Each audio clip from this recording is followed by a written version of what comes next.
ask you to help us in accord with your will and with your purpose.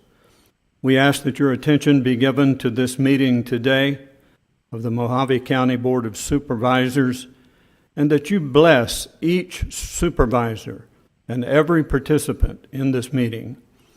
We thank you that you hold the heart of every leader in your hand, both nationally and statewide, as well as county and city. Forgive us today for anything we might say or do that would fall short of your approval. In the name of my Savior and Lord Jesus Christ, I pray. Amen. Amen. Thank you. Please join me in the Pledge of Allegiance. I pledge allegiance to the flag of the United States of America and to the republic for which it stands, one nation under God, indivisible, with liberty and justice for all.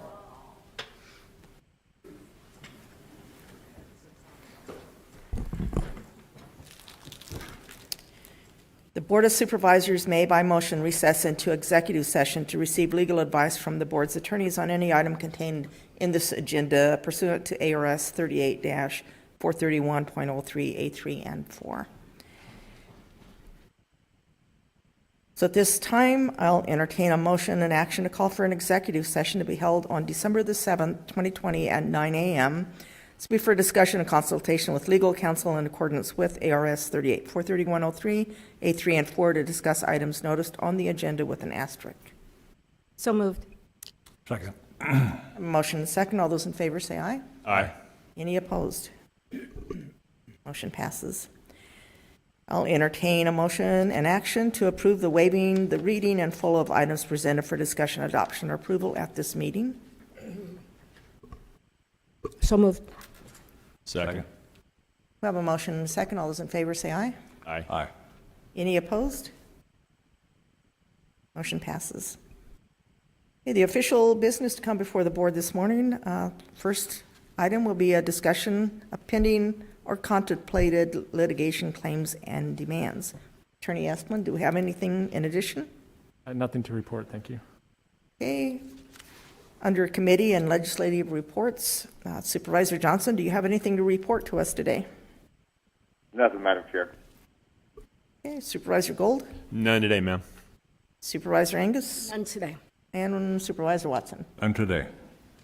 Okay, and none from me today either, other than the various water meetings that I attend telephonically with Supervisor Johnson.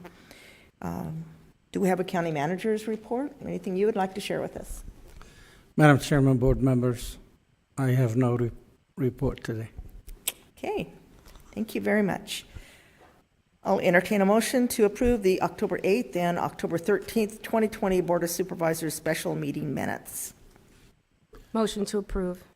Second the motion. I have a motion and a second. All those in favor say aye. Aye. Any opposed? Okay, motion passes. We'll go now to the call to the public portion of our meeting.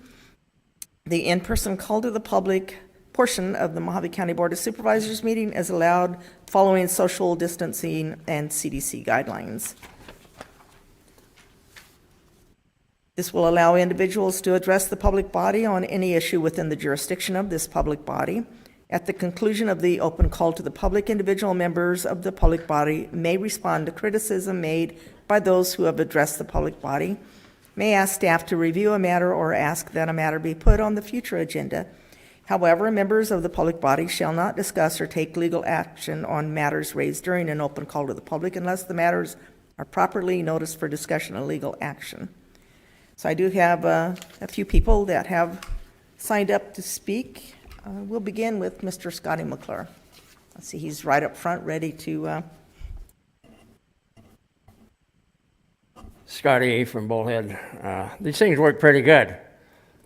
Thank you, Scotty. I'm glad we got those for you. Yeah, I use this in Bullhead too at the... Okay. I would like to... I've asked you guys to have the public health director get us online so we can get these shots. You have to be stored at 94 minus degrees or whatever that is. A little cold for me, but whatever. What are we going to do about this? I want to get on the list. I should be on top priority. My age, and I have COPD, and now I might have kidney disease. What But I want to get on that list, and I asked you a month and a half ago to get the health. You did nothing about it at your last meeting. So I'd really like to find out where's the list. We need, and I don't want to be last like we were on this thing, getting these shots over in Bullhead or here or Lake Havasu. Maricopa got them first, and then we were last. I don't want to be last. I want to be on the same page with Maricopa. So apparently you're not going to have the health director here today. I can't afford to keep coming over here and asking for you. So, okay, big box retailers, Safeway, 50,000 square feet. I've asked you before also to pass a resolution regarding them locking their doors. We did that in Bullhead City. You guys need to do the same one. It's resolution 2020R-34. It was passed on August 4th, 2020. Also, the handicap parking needs to be readjusted. You need to go to the Department of Motor Vehicles and see how many more handicapped people have handicap plates or tags. And you need to adjust that percentage. The Safeway should have 2 or 3 more parking spots in Bullhead City. And they will fight you in Phoenix, their attorneys. But you're the boss of this. You need to do this countywide. I had a hell of a time in March. In April, I couldn't go shopping in Safeway because of the way they did that. And I'm not going to give up. I'm going to fight them all the way.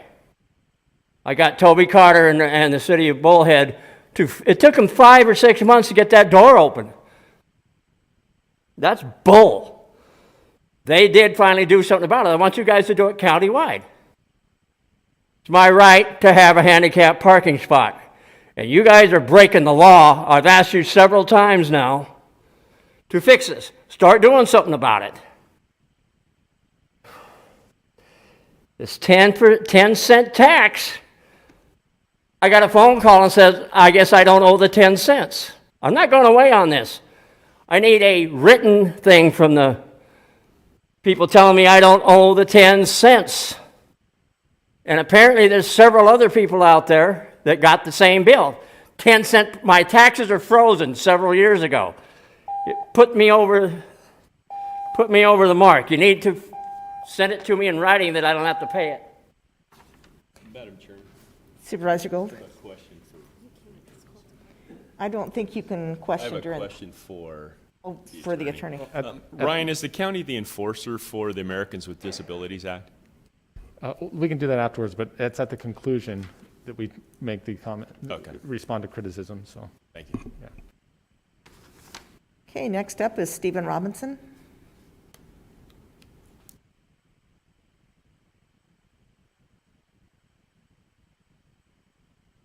If you repeat your name and the city you reside in, please. Good morning, Madam Chair, board members. I'm Stephen Robinson. I live in Golden Valley. There's 2 issues I want to address. One of them isn't related to item 20. It is somewhat related, but it is not item 26 about the canvas. I had a number of reports, at least 2 reports, where people had not requested early ballots, but it shows up on the record that an early ballot had been requested. Now, in talking to Alan, I know that the legislature allowed you to start tallying the votes 14 days ahead of the actual election. My concern is if early ballots were cast without the people actually casting them, then there's a problem. And I think we should take a look and find out. And I have those reports. I forwarded them on to the Trump campaign. Second issue. There was a Supreme Court ruling many years ago about courthouses and the county auditorium, like here, being the public square. Yet in your procedural manual, you say this is not the county square and that out there in front people cannot protest because it's not the public square.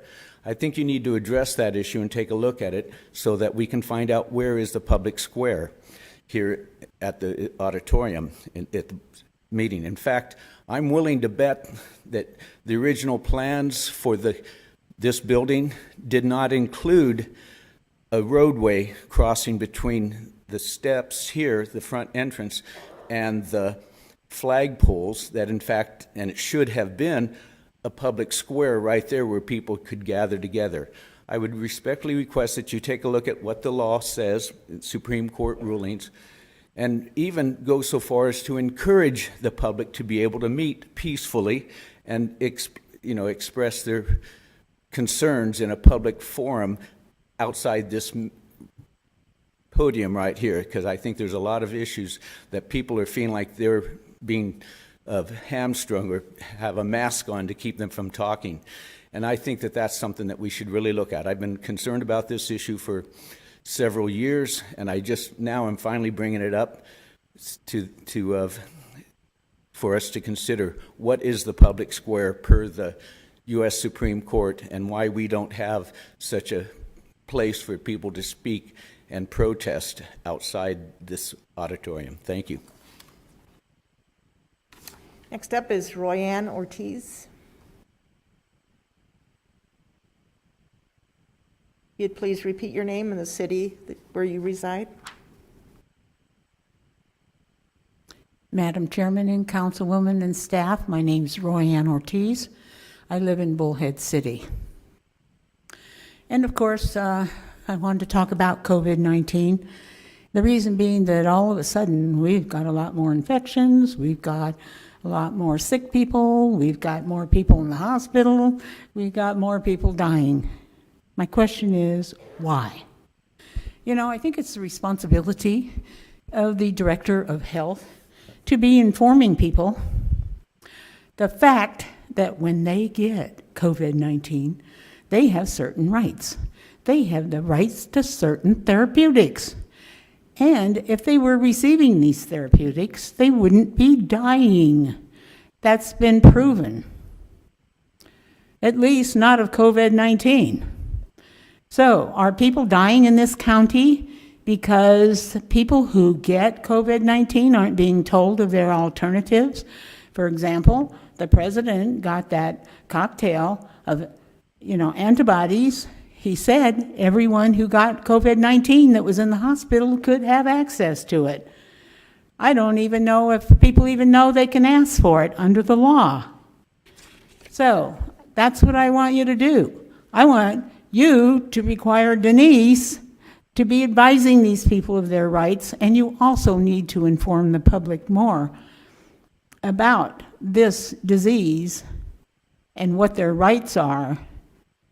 And I also have, which is nothing you can do about, but as far as I'm concerned, Fauci should be in jail for murder because, the hydrochloroquine has had many studies, and it's proven to be effective at the early stages of the disease, and he won't approve it for doctors to use it.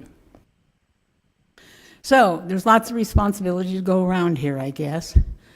So I just think that it is the responsibility of the health department not only to keep track of statistics, but to educate the public as well as to this disease and what therapeutics they're entitled to have. And it is your responsibility to see to it that not only we get access to it as Mojave County, but the state of Arizona also get access for everyone that is in the hospital with COVID-19. Thank you.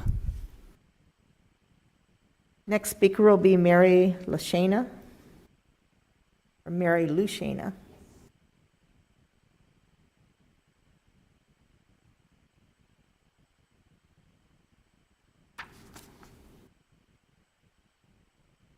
Your name and your city, please. Mary Lou Shaner, Bullhead City, Arizona. Honorable Chair and Board of Supervisors.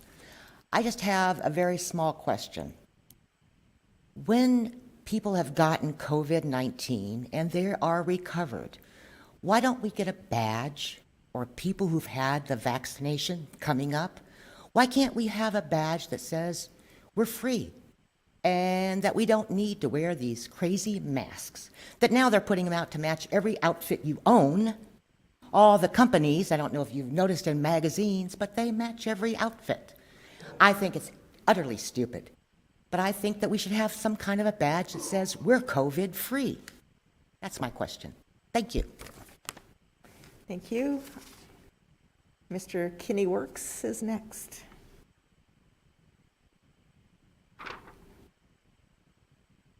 Name and city, please, Kenny.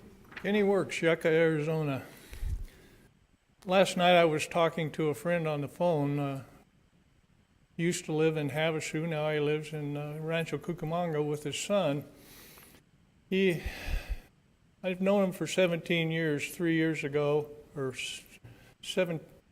3 years into our working together, he had an appointment for a physical checkup, and 3 months later he came back to work after his heart surgery. He went right from the doctor's office to the operating table during his checkup.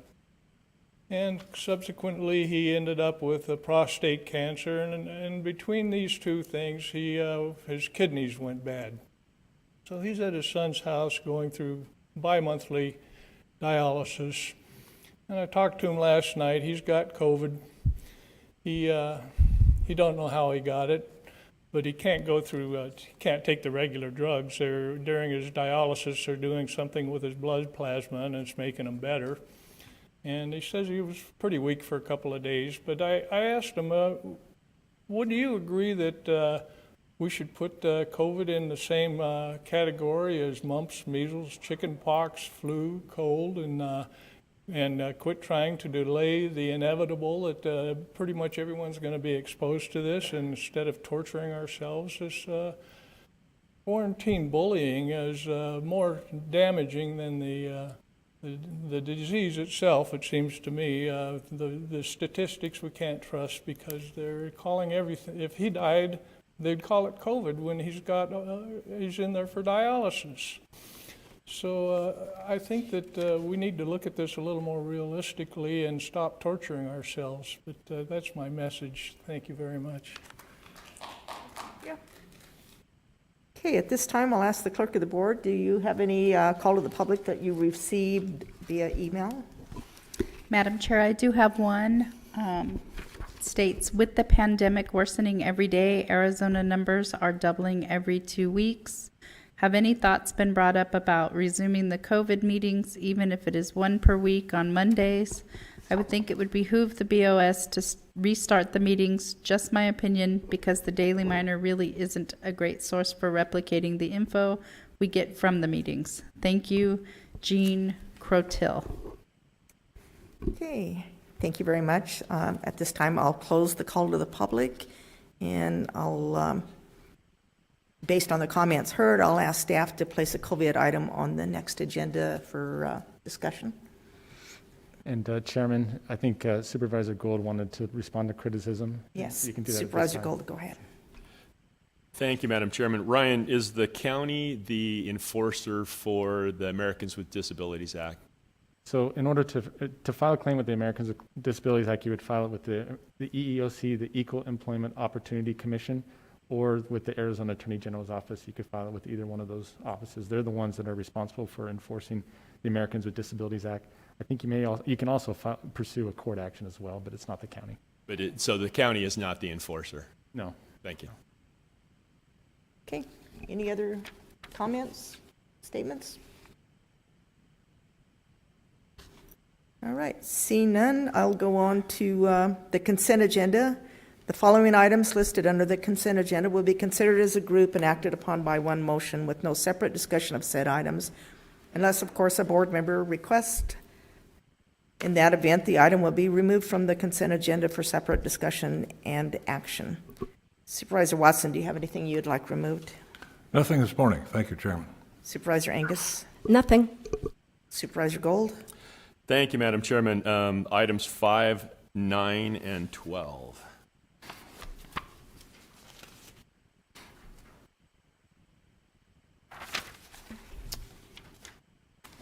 Okay, I'll entertain a motion at the... Oh, Supervisor Johnson, did you have anything? Nothing, Madam Chair. Okay, thank you. Okay, I'll entertain a motion to approve items 5 through 25, minus items 5, 9, and 12. So moved. Second the motion.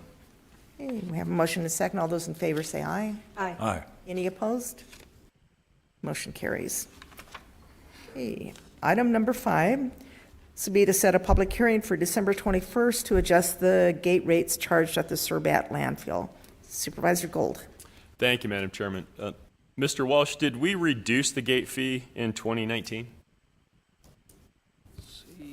It appeared so when I read the backup, but I wasn't sure.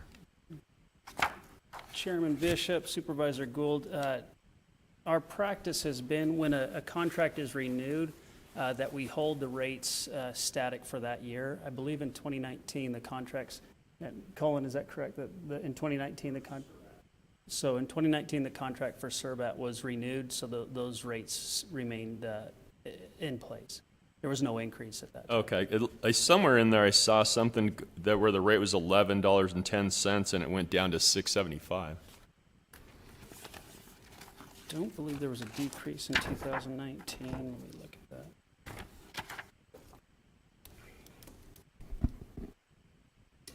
Should have noted what page of the backup I saw that on. Sorry. I don't believe we had a decrease in rates at either of the landfills, but I do know that as we do the contract renewals, those rates will remain in place. As you'll see, there has been in the future or in the past, depending on where the CPI landed, there has been in the past times where the rates have gone down in order to to follow that CPI as outlined in our contract, but.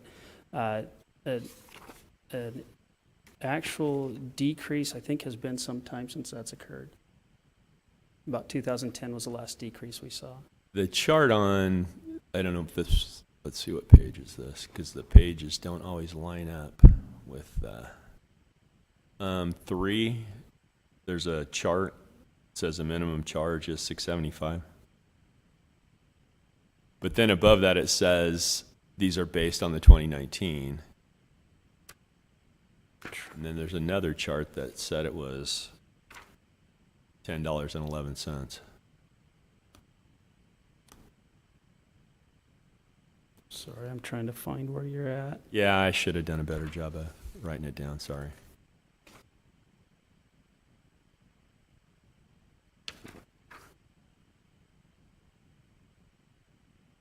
Oh, okay. And then there's maybe I'm looking at two. No, here's what it is. I'm looking at the two different landfills. Two different sorry. landfills. So one chart is for the Mojave Valley landfill, and the other is for the Surbat landfill. Okay, thank you, sir. You bet. Mr. Walsh, just for the benefit of those attending the meeting, can you explain why we occasionally adjust service fees up and down? Absolutely. So the Mojave Valley landfill and the Surbat landfill we have contract operators that operate both of those landfills for the county. And part of our contract with those operators is that the rates will be linked to the consumer pricing index.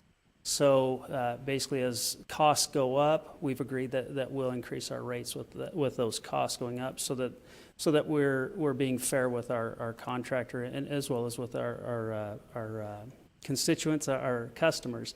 What we're looking at in a brief review of the numbers that this will bring. Roughly a 1 to 2% increase is what we're looking at with what will be presented to the board in December for that rate increase. State statute requires that any increase in fees has to be held at a public hearing. Our contract, we've agreed, the contract approved by the board has agreed to link those rates to the CPI so that it's fair and equitable for our contractor. But state statute requires that we bring that to the board each time that there's an increase in fees. So basically, it's the consumer pricing index that increases those fees or decreases them when that goes down. So. Okay, thank you. Any other questions? Madam Chairman. Sure, go ahead. Thank you, Madam Chairman. Mr. Walsh, do we know if diesel fuel is a component in the consumer price index? Because it seems like diesel fuel would be a big driver on the cost to operate in the landfill. That is a good question. I don't know that I have an answer for that. I just like to, I got to stump you. You have to walk away stumped. You achieved it. But if you I'll find find out that and let you that'd be know. awesome. You bet. Thank you, sir.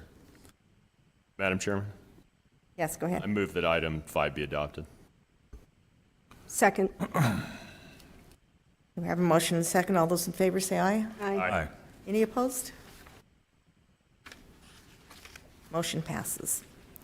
Next item, approve an agreement between the host agency, Mojave County Department of Public Health Senior Nutrition Program, and looks like there's a few typos here with the Senior Community Service Employment Program, which provides part-time job training opportunities and community service activities for low-income elderly with no money is exchanged and no change to the budget. Supervisor Gold. Thank you, Madam Chairman.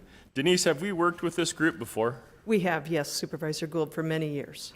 So I'm assuming the federal government contracts with this group to provide this job training service? You know, I'm not familiar with where it starts, where the program starts, but I can absolutely find that out for you. Okay. I was just curious where the money comes from, and I'm assuming that they're a middleman between the federal government and the person receiving the job training. Sure, I will find that out for you, though. Okay, thank you. Certainly. Okay, any other questions, comments? Motion? Madam Chairman, I move that item 9 be adopted. Second. Have a motion and a second. All those in favor say aye. Aye. Any opposed? Motion passes. Next item, number 12, this will be to approve the adoption of Board of Supervisors Resolution number 2020-164. Supervisor Gold. Thank you, Madam Chairman. I was just wondering if we get an overview on what's going on with this. It looks like an adjustment of the owner-occupied housing rehab program. Sure. So what this was is they were not going to use all of the funding for West Care of Arizona, and what we're going to do is we're actually going to transfer the remaining $5,000 that was not going to be spent to the rehabilitation program. Bingo. Thank you. Thank you, sir. Any other comments, questions, or a motion? Madam Chairman, Yes, go ahead. I move that item 12 be adopted. Second.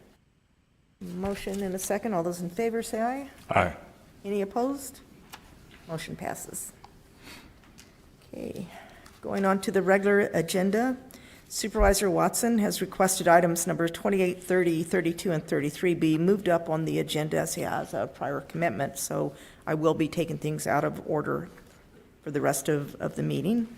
And we'll start with item number 28.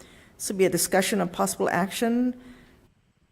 Approve and direct Public Works to hard surface 2 miles of Brooks Boulevard.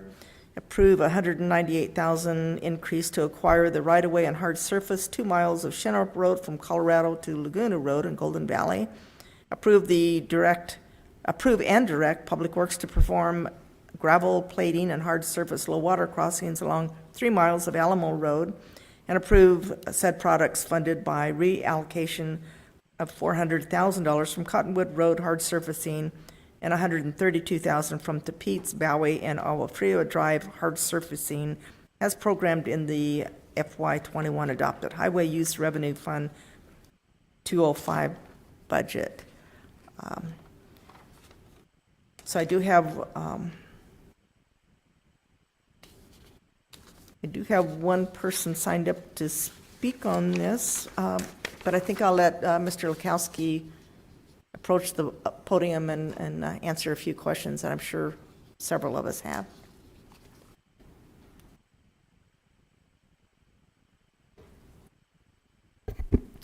Good morning, Chairman Bishop, members of the board.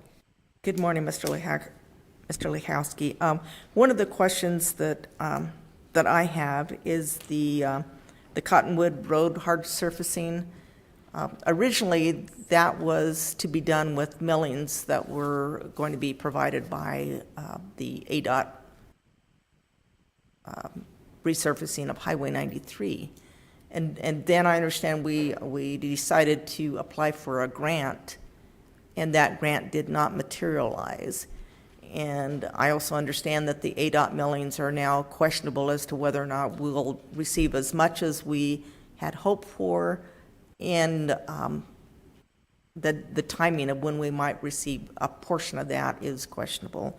So can you just kind of explain what's happening with with ADOT and the millings, and will Cottonwood Road still stay on the 5-year plan for a future grant? And Absolutely. Chairman Bishop, members of the board, staff respectfully does have more of a outside external view of the ADOT capital pavement preservation program through the US 93 corridor, a solely needed upgrade of the existing pavement condition on US 93.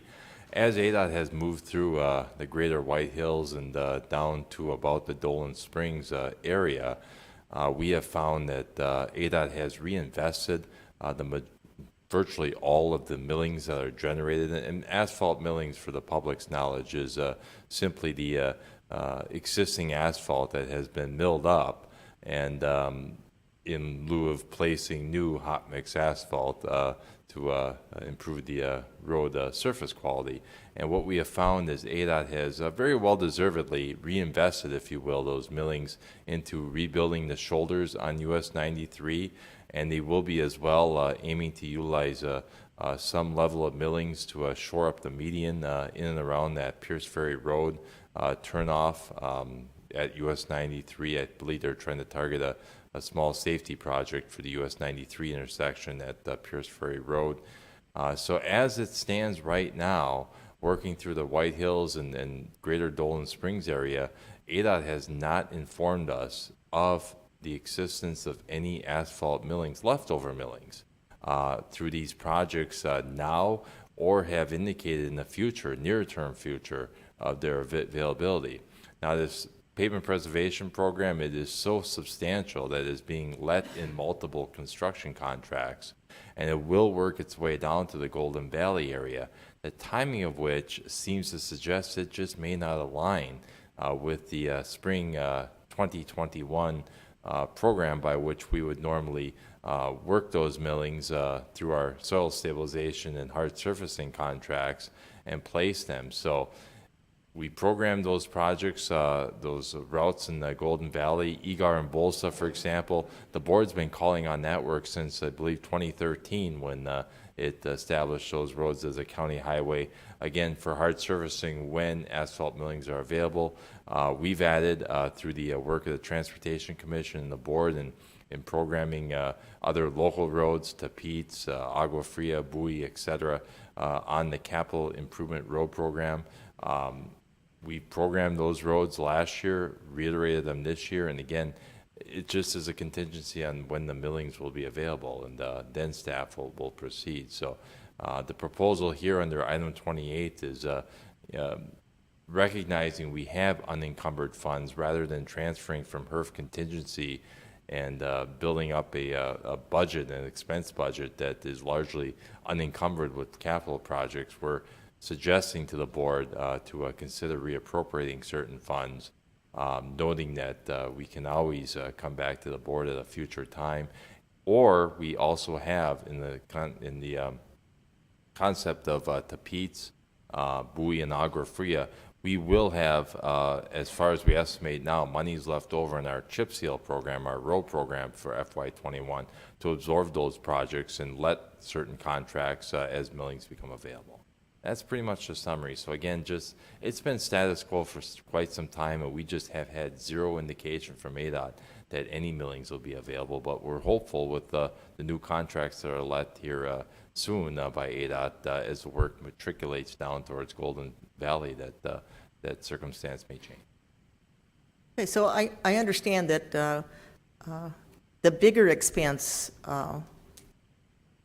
in regards to millings is the transportation of those millings to the construction location, and that's the reason that several of these roads in Golden Valley were chosen, because of the proximity to the US 93 project. So I do understand that, and I'm certainly glad to hear that they are not being taken off from the transportation plan. They're just being delayed until we get a better handle on millings, and we can use other means to do these roads as time progresses. What I would like to know is where are the millings coming from that's going to allow the Brooks Road project to go forward? Well, Chairman Bishop and supervisors, ADOT had made a supply of millings available in the immediate area of Valley Vista. We actually had a stockpile of millings there. We have, because the millings, the product was actually there, the material there, we have just recently utilized much of those millings for a project that we were carrying out on the FY21 road program, where we were shoring up some of the base area of an existing network of paved streets in Valley Vista itself. Just the fact that the millings were available there. So as far as Brooks Boulevard goes, we'll reconsult with ADOT if additional millings are available, or we'll just simply make material available for that Brooks Boulevard job. Noting that it would have been that same material that we would have worked into the Valley Vista streets that we had already for quite some time, many months, had planned to shore up, because we'll be chip sealing over those roadways in the FY21 road program. So existing roadways, streets, paved streets in Golden Valley that really needed some rigorous shoring up of the existing surface before they could be chip sealed. We had a supply of millings available, so our game plan is, why not use what's out there, just in case. We would hate to buy new product and then find out that we have no need for those stockpile of millings, and then all of a sudden that product gets spoiled. So millings does have a shelf life, believe it or not, with the asphalt content. Okay, what is the shelf life on a supply of millings? Oh, that's a great question. Because we see these runs mounds about a year or two. It's just a function of the oil concentration over the course of time. The ambient conditions effect on it. The millings will lose their concentration of oil over the course of time, but generally they're good for about a year or two in a stockpile fashion. Can they be brought back to life by adding more oil to old millings that have been, say, laying around for 5 years? Well, I would probably reason that we would probably want to use caution with that. We could certainly work them in more as an aggregate material, and then just have to ramp up the oil that would be utilized in the chip seal process. But again, we just wanted to utilize them when they're really in good condition right now, rather than just let them sit. So. Okay, well, that kind of explains why ADOT has been so generous over the years, giving millings to various counties throughout the state. Absolutely. Is because they're not good forever. They dry out. And that's the reason why. Exactly. They can't sit on them forever. All righty. Does anybody else have any questions? County Manager Algiers. Madam Chairman, board members, just to add some light to what you just heard from Steve, and what I'll share with you just is based on my experience with ADOT. So in a nutshell, historically, when the state does system preservation, they do so with milling existing asphalt and placing it where it makes the most sense. And where they need it, they use it. Where they don't need it, they make it available for other public entities, either the counties or the cities, to use on low-volume roads. In the case of US 93, the original alignment, and I know you recall, 93 used to be just 2 lanes, one in each direction, built to standards that were in place back in the 50s, 1950s. Which meant there was very little, if any, shoulders. When they constructed the second set of lanes to more recent standards, which includes wide, adequate, sufficient shoulders, as a cost measure, they did not go and rebuild the shoulders along the existing roadway. It just remained in its current. So what's happening now, when they do have a pavement preservation job, if it happens to be in the area where there is no shoulders, they utilize those millings, and it makes for a perfect solution, because the milling machine picks them up and literally places them just on the outside where they can come back with a motor grader and place it.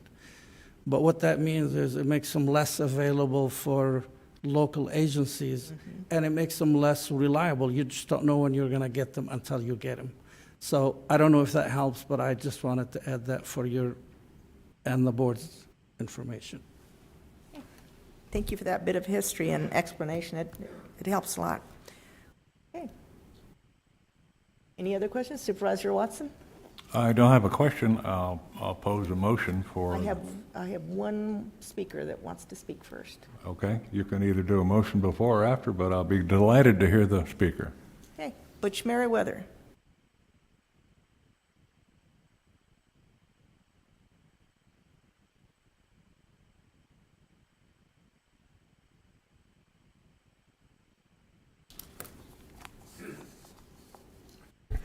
Good morning, Butch Merriweather, 2225 South Dome Road, Golden Valley, Arizona. I'm speaking on behalf of this agenda because I believe it's a good thing, especially since some of the property owners are donating $60,000, which is about 30% cost of the project. I think that more residents and property owners should also do that when it comes time for the roads to be done. Thank you. Okay, thank you. Supervisor Watson. Thank you, Chairman Bishop. I'd like to make a motion for the approval and direct Public Works to hard surface 2 miles of the Brooks Boulevard from Painted Rock to Jimenez in the Valley Vista area in the neighborhood of $300,000 and accept $60,000 from the residents in that area that are adjacent to the Brooks Boulevard. Also, want to make sure that we approve Peach Drive, Bowie Drive, Awafria Drive, hard surfacing under the 221 Public Works Road Program and budget if ADOT billings are necessary for these projects and are available in the Golden Valley area in the future. Thank you. Okay, Supervisor Watson, would that also include the other roads that are mentioned? in Yes, this? the entirety of the, Okay, the Shinnerup Road and correct. the Alamo Road and, If you'd prefer, I can reread it. Or you could just say, Yeah. I move that Approve. item 28 be adopted. Approve item 28 to be adopted.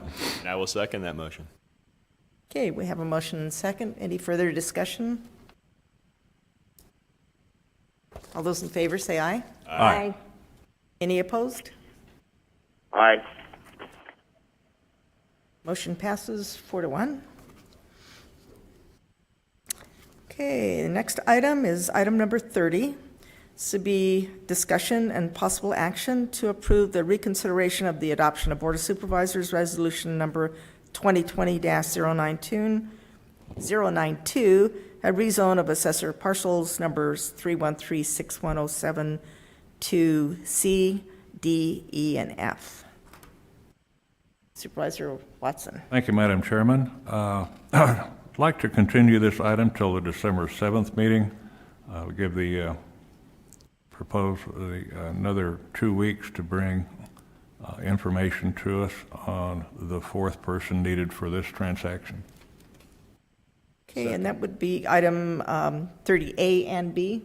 Yes, A and B, 30 A and B to continue till December 7th. Second.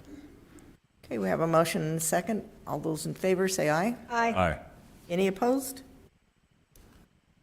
Motion passes.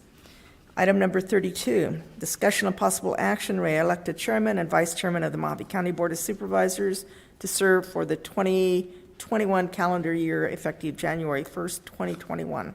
Madam Chair, Supervisor Angus. I motion that we elect Ron Gould as the chairman of the Mojave County Board of Supervisors to serve for the 2021 calendar year effective January 1st, 2021. Okay, we have a motion on the floor. Is there a second? Second. Okay, we have a motion on the floor. It's been seconded. Any further discussion? I have a Supervisor question. Watson. Isn't Supervisor Johnson our current vice chair? He is. Okay. I'd like to ask Supervisor Johnson if he has any desire to be the chairman? Yes, I would take the chairmanship. That is a yes. Well, there's a motion on the floor. There's a motion that has been seconded. We're under discussion. Oh, okay. Madam Chair, I was led to believe that Supervisor Johnson didn't want it because he hasn't been to a meeting in many, many months for whatever reasons. That's not my business. But I do think we need somebody who will be here in person all the time. And that's why I nominate Ron Gould. Okay. Supervisor Johnson, did you want to respond to that? Will you be able to attend the meetings in person if you were nominated? Why, of course, Madam Chair, I would be there if I was the chairman. I would also like to point out that of all the board members seated, and in 24 years, I haven't missed a meeting, as opposed to Supervisor Angus, who's missed meetings. Not that I want to bring that up like she said.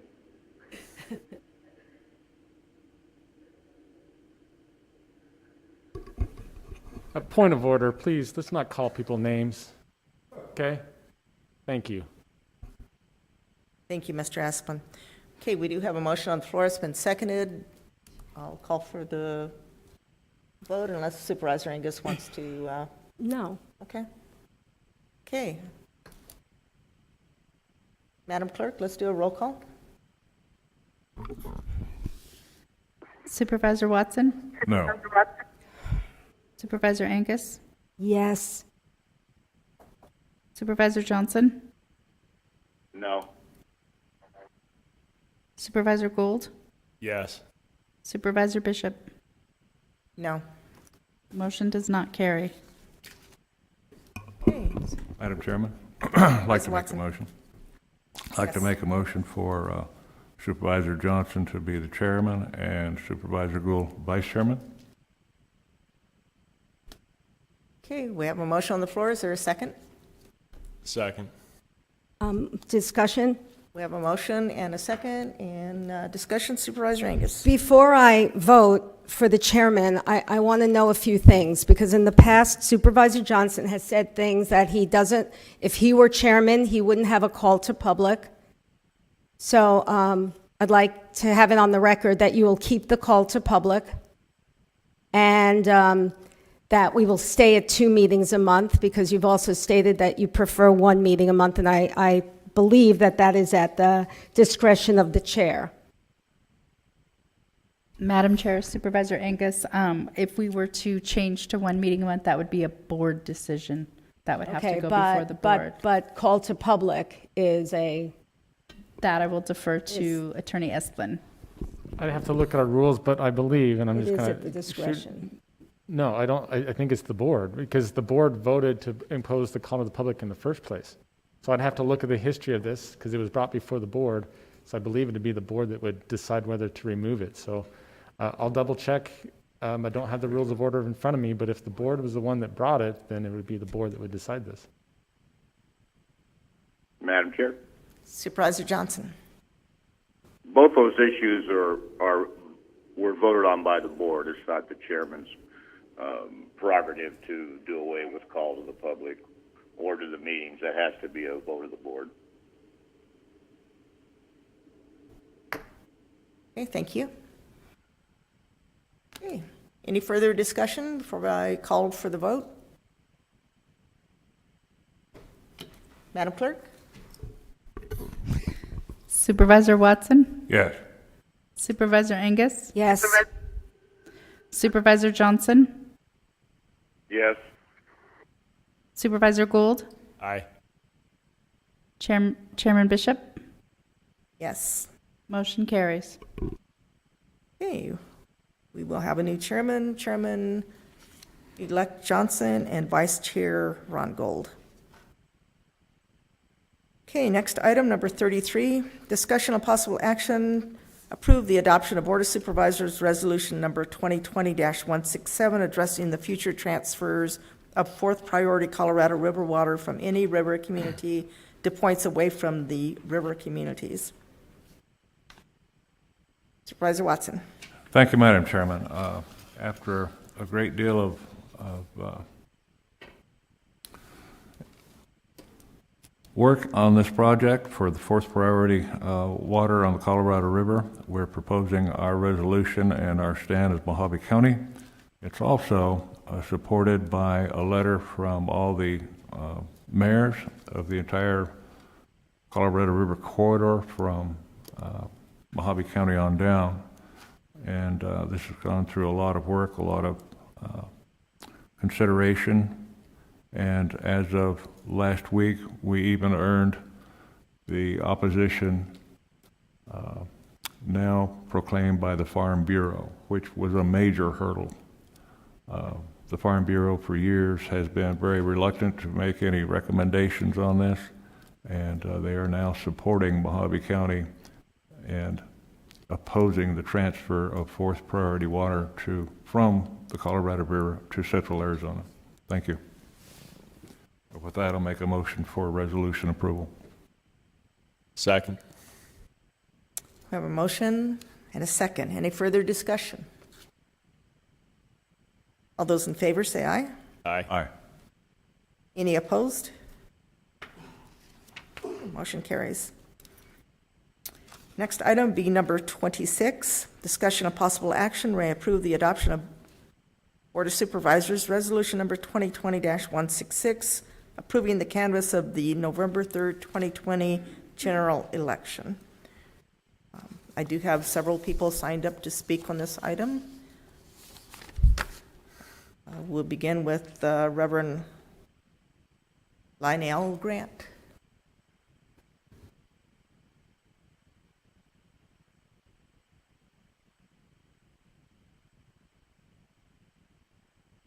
Just give us your name and city, please. Good morning, Madam Chairman, board members, supervisors, ladies and gentlemen. My name is Lionel Grant. I'm a pastor emeritus. I live in Bullhead City, Arizona.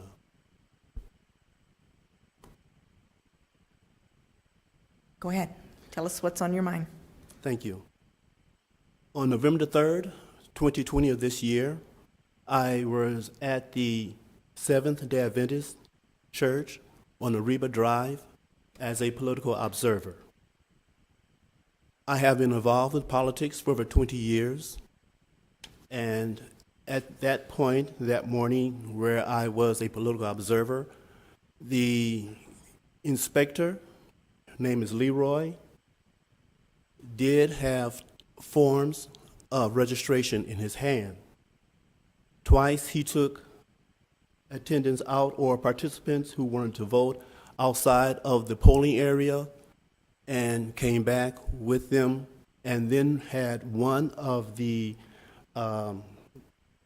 women at the table who was at the computer terminal, had her removed, sat at her terminal, and began to put in information. My understanding is that the registration of anyone at that point was closed.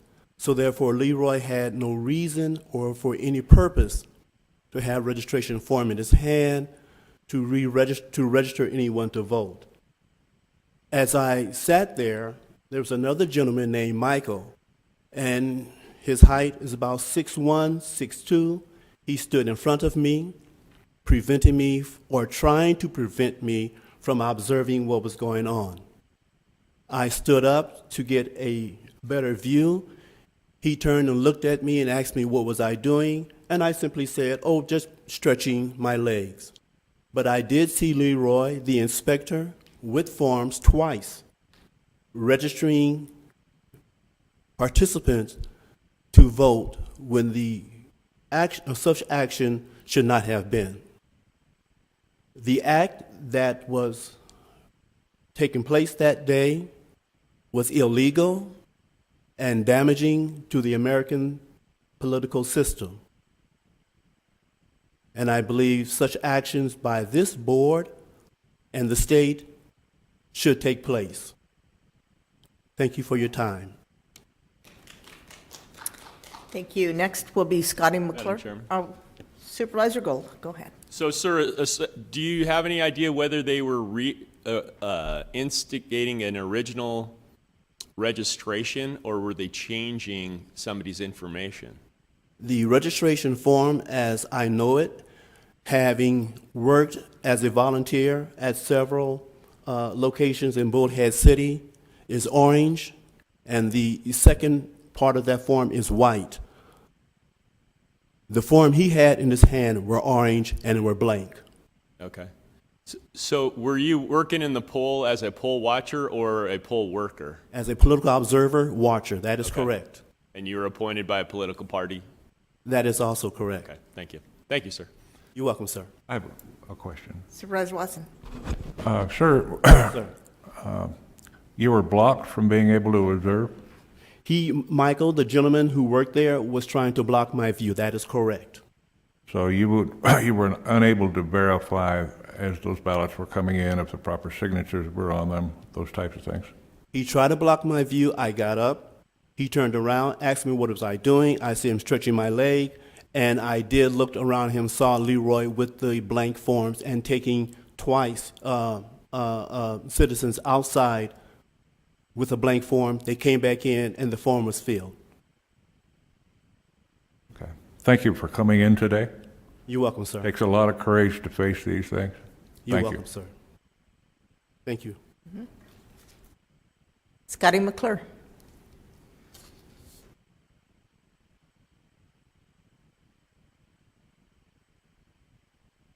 I thought I wanted to comment on number 28.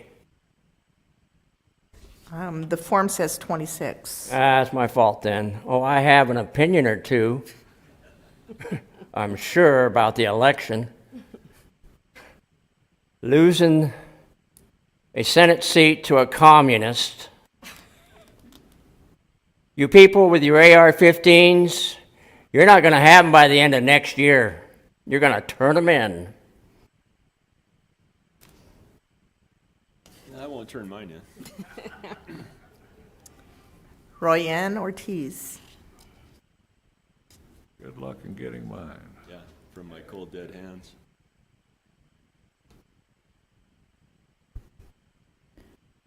Thank you, Chairman Bishop, and board members and staff. As the District 2 Director for the Mojave Republican Central Committee, I was responsible for setting up political observers and getting the paperwork done and the signatures done. So we covered precincts 211 and 212 for the entire day. And those were 7 polls that were involved. And what was reported to me, not only was Lionel, who just came before you, and I'm not sure, but I do believe he told me that he gave them ballots. So, there was another incident reported on Raymar. That's where the inspector, who was sitting at the electronic poll book at a table, got up and left. And lo and behold, one of the voters in line went and sat down and started entering stuff into the electronic polling book. Serious security violations. Absolutely. We don't know what he did there. Could he have input a virus? I don't know. You know, one of our workers also had to notify a poll worker, hey, this lady that's coming up to you with her ballot for you to put in there, she's got a provisional ballot. So they had to instruct her what to do, that she was to go back to the table where she got that provisional ballot. Really? How many provisional ballots that people were given actually got voted at this place? Most of the violations, by the way, were by poll inspectors. Now, see, the instructions that we had as political poll watchers were we were to report things that weren't going well, in their view, to the inspector.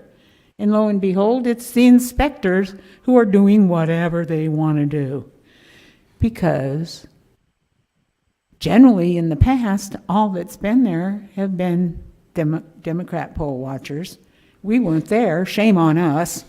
If I'd have known what was going on, we'd have been there in the last election.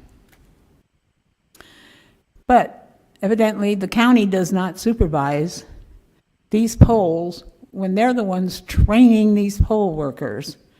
And most likely, the poll inspectors are the ones who are the most experienced. And I know I worked polls at one time, the poll inspector at Honoriba, but she was pretty nasty, so I only did it once. Thank you very much, Ms. Ortiz. Okay. Our I wanted next, to make more recommendations, but I guess I'll do it to you in writing. Thank you. Madam Chairman. Supervisor Gold. Ms. Ortiz?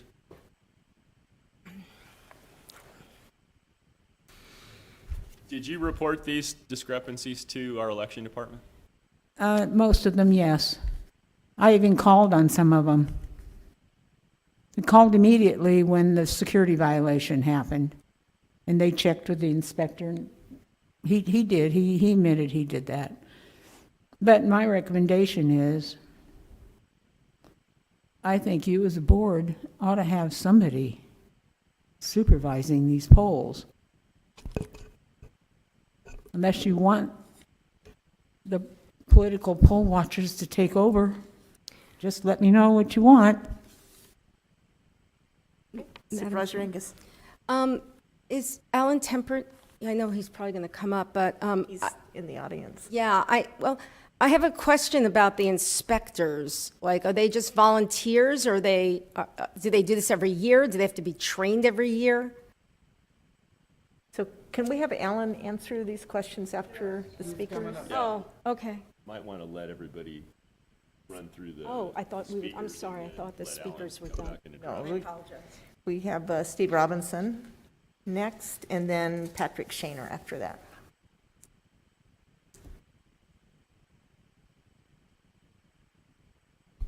Madam Chair, supervisor, staff, this was a historic election. Could you give your name and city, Stephen please? Robinson, Golden Valley.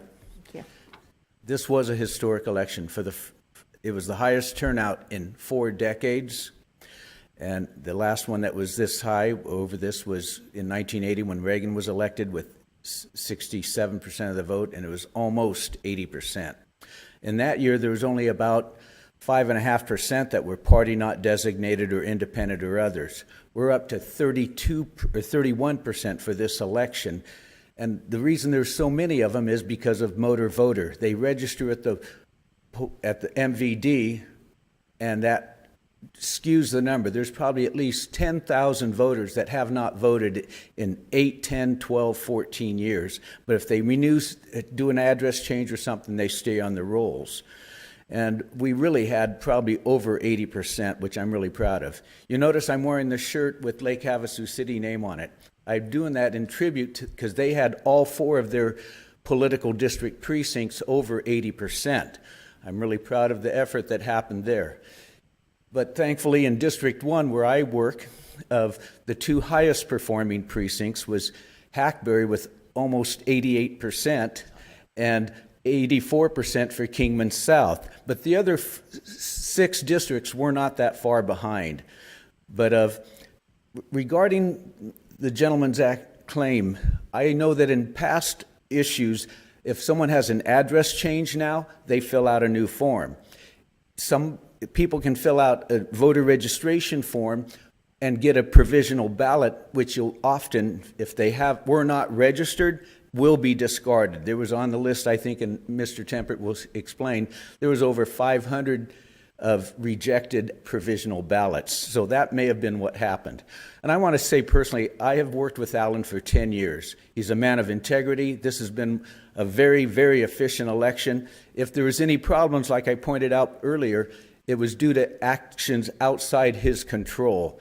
I think he did a fantastic job in making sure we had a good, fast run. I was sad that only 25,000 people showed up at the polls when I would have preferred 40 or 50,000 more, total showed up at the polls, and less people voting by early ballot. But people love those, and that will be the standard. Ironically enough, 8 years ago, 65% of the people voted in person. not the 30% that we see, or that we see now, which is, I think, unfortunate. This was a great election. On many scores, there was major problems, as was pointed out, but I think we should give credit to Mr. Tempert and his staff. Thank you. Madam Chairman, I had a question for Mr. Supervisor Robinson. Gold. Mr. Robinson, you spoke about 31% of the registered voters in Mojave County are registered as independent or PND. Or green, other parties or libertarian. By yeah. non-recognized Yeah. parties. Do you know what their turnout was? I haven't had a chance to analyze the figures yet because we haven't gotten the last list. Okay. But in 4 years ago, the Republicans was an 80% turnout. The independents were 70%. Democrats were 68%. And PNDs, specifically PNDs, were 40.5%. Okay. Now, I want to mention kudos to Colorado City. They had they went from 40.5% 4 years ago to over 64% this year. And to their credit, 95% of them voted for President Trump. Thank you, sir. Thank you. Patrick Shaner.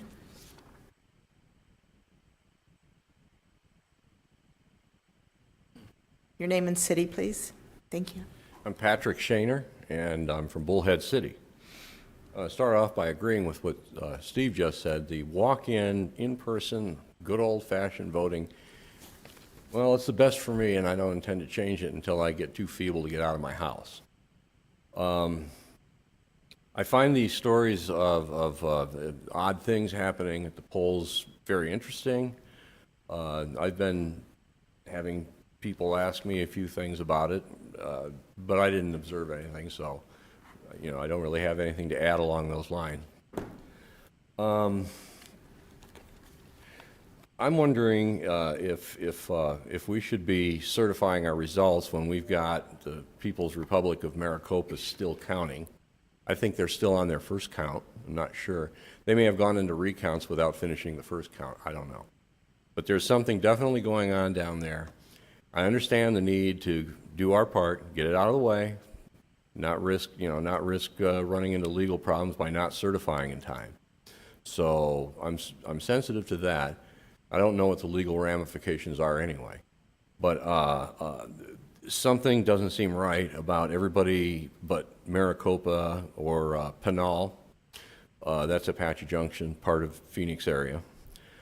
I'm just not sure that we should do our certification when theirs is so far away. There's no indication of when they're going to certify, and you can always have a special meeting or an executive session where you can say, okay, we're certifying. I, again, will leave that to Attorney Ryan here.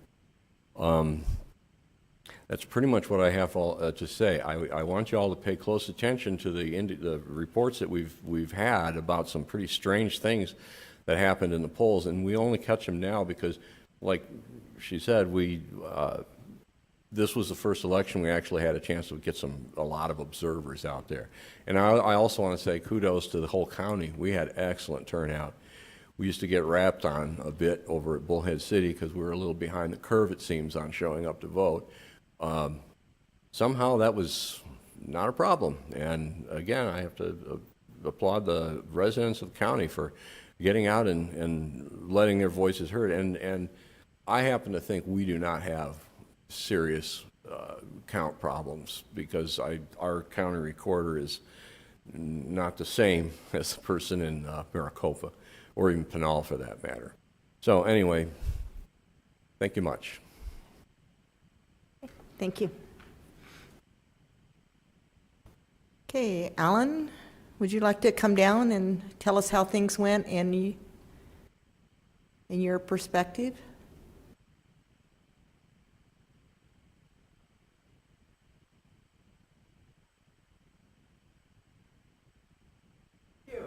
You're welcome. Madam Chair, Board of Supervisors, thank you. This is the end of an 8-month journey. It started back when petitions through the primary election. To say it's been the most challenging election of my time, this is my 5th presidential election of administering, and, 4 for Mojave County. To say it's just, the challenges have just been unbelievable. And it's been because of the COVID, and even more so than that, it's been the false information that's out there. Social media is the downfall to so many things. There's no doubt about it. They can say the election day has been canceled, we're not ready on the 3rd, it's on the 4th, and some people will believe that. Okay? So our biggest challenge of this election, besides the COVID and doing our very, very best to try to prepare the polling place for a safe environment and training people to do that along with their other duties, has been the part about letting people get good information out there. So that's where the election stuff could be coming down at other times. But we were very successful in doing so. No election is perfect. If anybody ever believes it's perfect, that is totally, it's ludicrous. I have 400 people working out there. I'm very passionate for these people. I mean, this election could not have been done without the people of the elections department, the recorder's office, and 400 people, which are relatively volunteers, and I give them enough for lunch and maybe something else to go out and do this. People who volunteered during this whole COVID crisis of being scared to death. It's totally amazing how people stepped up, especially for the general election. Yes, certain things went wrong out there, and yes, indeed, a person did indeed go onto a computer, but I don't know what in the world they could have done. I don't know why the inspector walked away, but yes, he admitted up to it. It's a database, and unless they were a poll worker of mine from the past, they wouldn't have known what to do with it, and you can't put a virus on it. It's a database. You look up somebody's name, you give them a ballot. It's that simple. Everything didn't go right. And also actually, Mr. Robinson was dead on. Mr. Robinson was dead on in his comments about somebody registering to vote. We give registration forms at the polling places for people to go fix their registrations or register later. And if people insist on voting, they can do so, because they do it provisionally. And I'm sure that's what happened. And Leroy has been one of my longest tenured poll workers I've had. I've been training Leroy for a long time. Now, we have the political observers out there, and I think that's an absolutely wonderful idea. We have never had more political observers in our life from the Republican and the Democratic Party. The primary showed, that in the general, very, very, very much so. Okay? But you know what? If they're out there, they need to know what they're observing too. That's it. I give a 4-hour training class to our poll workers on what to do. And 1/3 of them leave each time, and 2/3 are repeat customers. I have people doing this as long as I've been here. I've been here 19 years. That's a pretty long time. So if they're going to observe, they got to know what they're observing. I had 5 people in my office observing me counting ballots after the election. 3 from the Republican Party and 2 from the Democratic Party. And I laid it right out to them as soon as they walked in the door. Hey, this is great. I'm going to find a space for you. You can watch everything that I do. It's wide out in the open. But you better know what you're observing. And I'm going to show you what you're observing. And I'm going to tell you. And when you walk out of here, you're going to go tell people that Mojave County is the poster child of elections for Arizona. And when I left, I said, I certainly hope you believe that. They sat there bored for a day and a half, watched the machines go blink, blink, blink, blink. I showed them when he stopped. I showed them what was the issue. I showed we did what we had to do and make it go. This election was a total success. If you're taking every single person, we had 24,000 people show up. Okay, we had 105,000 ballots cast. If you take every single person, you're not going to get 100%, of satisfaction. But I think we do. I've had not enough positive reinforcement out there, from other people, but I've had some nice words said, but you only hear the ones that aren't. So what I'm bringing to you right now is a canvas. A canvas is a total, complete count of all offices and all candidates and all ballot measures. Total and complete and correct. And it is. I'm asking you to do this. It's the process. It's bringing it to closure. That's what I have in front for you. So any questions concerning my big, long, whatever I just did? I made that all up right now as I went, too, just to let you know. I'm very passionate about this. Supervisor Angus, go Well, ahead. thank you for the great job you did. Yeah, I Thank think you. everybody agrees on that. And, Thank and you, we do everybody. know that on Election Day especially, it is a thankless job. And you're right about the bad information. I was getting calls too. So that leads me to something I just thought about. How many actual press releases did we do about the election? Did we do any? 3. Well, maybe, do we have an election, a Mojave County election Facebook page? We do not, but one thing is I'm going to look into that, Supervisor, into the future, but up to this point, I'm kind of scared just because of all the misinformation. Well, you can control it to just information out, and then people could say, no, you're wrong, go look at and maybe even on the website, but that's. We call it the trusted source is what I've been going to meetings for a year and a half with the Secretary of State's office, and besides, physical ones and tabletops, and that was the whole crux of it, but I got you. I can work into the future on this, absolutely. Okay. And just so that people know, what exactly is the inspector's job? The inspector is the person overseas. They are the supervisor of the poll site. Unfortunately, the polls aren't totally always staffed. We try, these are technically volunteers who people are thankless jobs and they know they're going into it. I never paint a rosy picture. But they're supposed to be watching the total operation and knowing what's going on at the polling place. And they do. Sometimes they have to sit down and be the person who checks the voter in. They got to be the person who hands out the ballot when somebody's going out to the bathroom or taking a break. Sometimes depending on how many I can get there. And I didn't lose many people. I'm so proud to say my poll workers did not bail on me for any reason. Very few did. And I started every training session and said, you know what, this is what it's going to be. We're going to have to do this. We're going to have to, I required people to wear masks working. That's because it's falling right in the guidelines, and we had voters coming in. That's it. And I could not require them, but it's irrelevant to that point, right? I lost very few people. People were willing to put their personal things aside, and I started right off the bat. If you can't live with what we have to do right now, then you might as well leave right now, and I hope we're still friends. Okay? So, yeah, we can work a little bit onto that because I'm feeling more comfortable that way, but I just wasn't right now. So, How many rules, or was anything changed by the Secretary of State at the last minute for you? We know about the recorder. no. Was anything changed? No. The biggest thing that affected me, which had affected the recorder, was the extension of the voter registration deadline by about a week and a half. And that threw things kind of up and ugly. But, oh my gosh, I can't speak highly enough about what they did. Oh, really? The recorder's office was phenomenal. The recorder or the Secretary of State? The recorder. Okay. And you know what? The Secretary of State's office, I was happy with the correspondence we were getting back personally on my end of it. They were very vocal. They were very informative to us. So I was pleased with theirs on my end. Okay, so the only thing really to improve on this year is the information, and we're going to work on, because we all know with the lack of information, when there's a black hole of information, people fill it usually with the wrong information and negative information. I agree. Right. I agree. Fill in the blank. How you want to perceive it. Right. Right. Thank you. Madam Chairman. Supervisor Gould.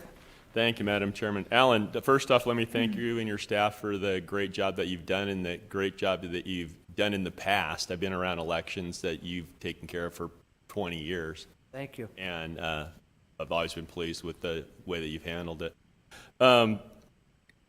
Did we do the test hand count? Absolutely. Came out with flying colors. And it's 1/10 of 1% variation?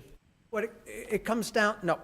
Okay, I'll explain the process. This is really cool. This is really cool. I think this puts a lot of people's minds at ease because what this does is checks the tabulating machine. Which is correct. The political parties come in the day after the election, the chairman, and they choose two randomly, everything's random here, 2 voting precincts.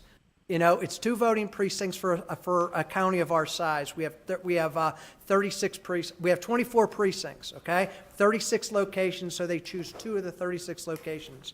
And then after that, they choose 5 races from 5 categories. President was one, the United States Senator was one of them, Corporation Commissioner was one of them because that was a state level. Proposition 207 or 8, I kind of forget which one we chose at that particular time, and a legislative race. What happens is they chose 2 precincts, and I'll get to the percentages in a second. They selected 2 precincts of almost equal size, almost 750 ballots apiece. It was First Southern Baptist Church here in Kingman, and it was the church down in Mojave Valley, River Point. So that was Lucky really and you cool. didn't get Havasu South then. Thank goodness no, because that would have been close to 2,000 ballots. But that is a huge, huge number of ballots. And what they do is I have representatives from the Republican Party and the Democratic Party, 2 Republicans, a Republican, and a Democrat at a table, and 2 Democrats and a Republican, so to speak. And they look at the ballots and they count, for instance, and flip them. For instance, we're going to say the first race was president. So they would pull out everything was an overvote, too many dots. Everything was an undervote. I'm not an undervote, is a no vote. Those ballots aren't good for that race. Not the other 4 races, just that race. Then they would pull them, they'd flip them over and say, Trump, Trump, Trump, not Trump, not Trump, Trump, Trump, so on, right? And then they would check each other's work. They would write them down, they would see if their numbers corresponded, and that became the count. They would do that for the next candidate, which was then the Biden, not Biden, so on. They did that for all 5 races. It took a day and a half to do this. 8 a.m. on a Saturday until 5:30, I convened it, picked it back up at 8 the next day, and we're done about 1. Okay?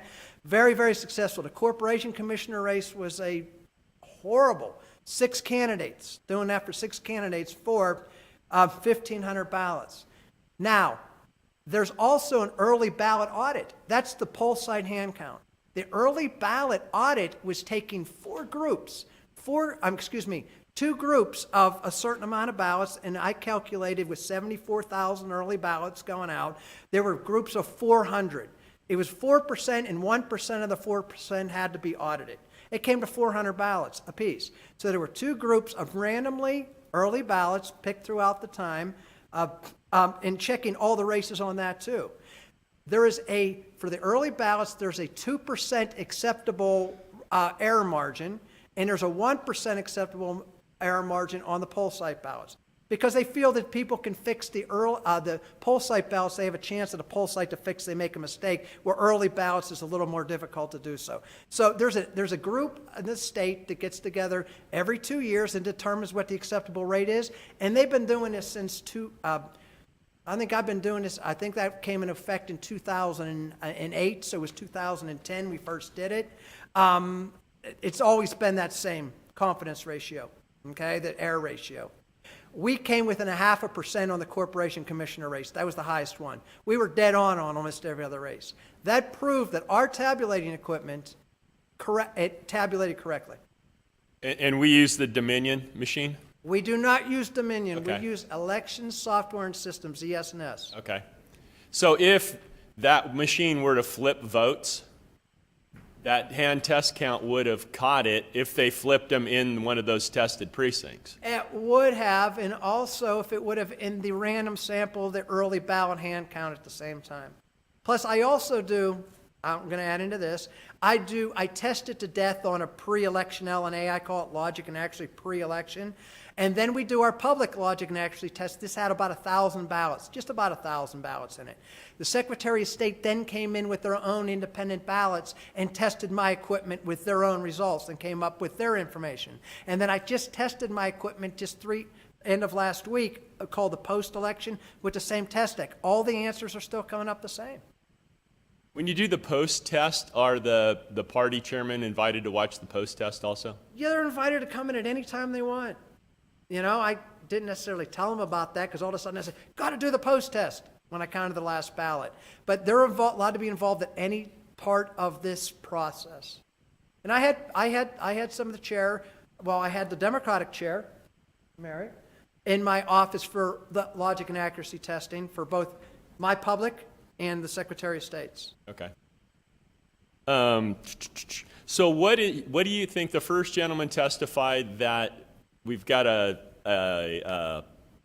gosh, is it the foreman? What's the name of the inspector? The inspector is going outside with voters and coming back in with paper. What do you think was going on when that happened? I think Leroy is just trying to explain to that voter how to fill out a voter registration form when he needs and get him away from everybody so it's not in the crowd of everybody else voting. Okay. And I really truly believe if they did vote that person, it was a provisional ballot. I will guarantee Leroy wouldn't have done it differently.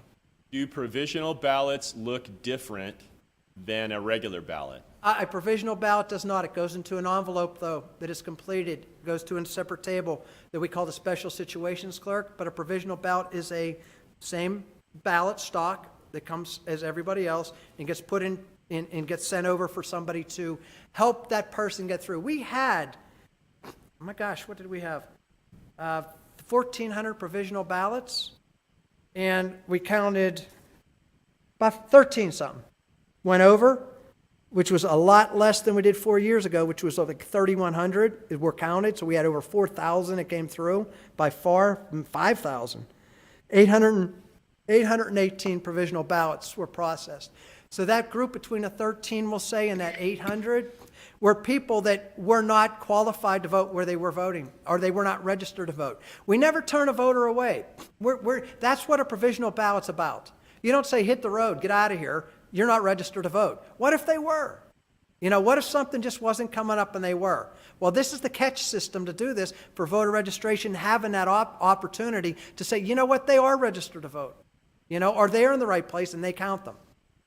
So since they don't look different than a regular ballot, and the guy watching the ballot box may not be on his game, what prevents that person voting a provisional ballot from walking over and dropping that Provo ballot in the box? Say that one more time, I'm sorry. So if you have a voter that's voting a provisional ballot, Yeah. that ballot looks identical to every other ballot. Yes? What prevents that voter from walking to the ballot box and dropping that in the ballot box? That provisional ballot goes inside of an envelope, which now makes it look differently. And our people are trained to watch the people with the envelopes. Our people, when somebody does a provisional ballot, they're set in a whole separate location of a polling site after they're deemed to have to be a provisional voter, which isn't a bad thing. It's usually a name change or an address change. Sure, and I understand that. Got that. So what happens if the guy pockets the envelope and drops his ballot in the ballot box? Well, then that ballot's counted. If they're that, yeah. It seems to me provisional ballots should be a different color. Because then you take away that either the human error or the guy doesn't want to vote provisional and he's going to pocket the envelope and drop his ballot if he can get away with it. I got it. And if our people are doing their job, so Sure, to but it speak, would eliminate human error if we made that ballot. somebody would still have, yeah, somebody red or still have to be something. watching the ballot. I got you. I got you. Let's see. The other, we have partisan poll watchers. Maybe the partisan poll watchers should attend the same class that the poll workers attend. I think that's an absolutely wonderful idea. Maybe someday I'll be asked by the organizers to do that. Okay.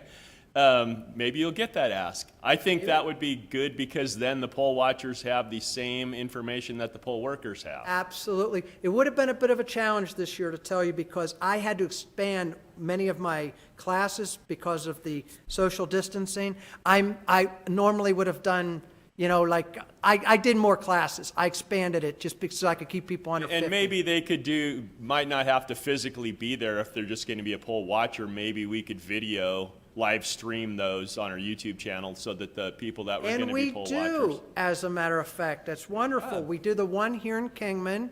I've been in it every year for at least the last gazillion years, you know, since we've been in this building and have the ability to do so. So that's always available. I agree with you that an educated poll watcher can do a lot better job watching Absolutely. than people that aren't familiar with the rules. Let's see. So we already addressed the issue of so that you had a voter actually sat down at the computer at the electronic poll book. So I hear. What information, if they wanted to mark somebody as voted, what information do they have to plug into that poll book? They'd actually have them just checked in, but they would have to, see, people are checked in by, there's two ways to check a voter in.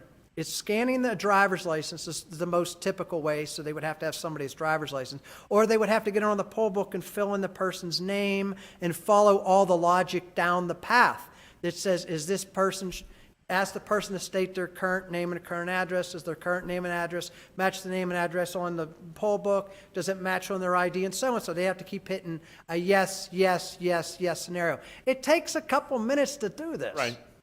You know, But theoretically, is there any information that they would not have just to be able to randomly poke?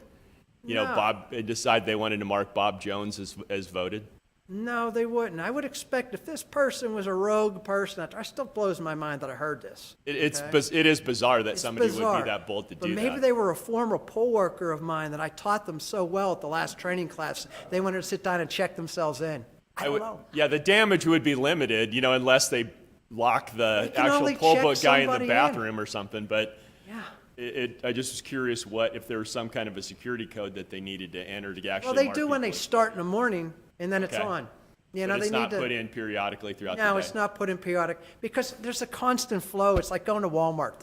Like the next cashier, the next person, the next one. Sure. So it's like a nonstop thing, and it takes literally about a minute to check somebody in. But that person needs to know what they're doing to do it. Lord only knows it takes me 2.5 hours to teach people how to do it. Right. So Right.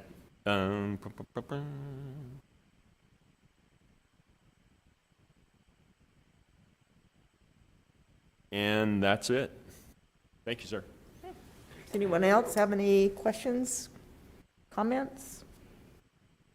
Supervisor Johnson, are you good?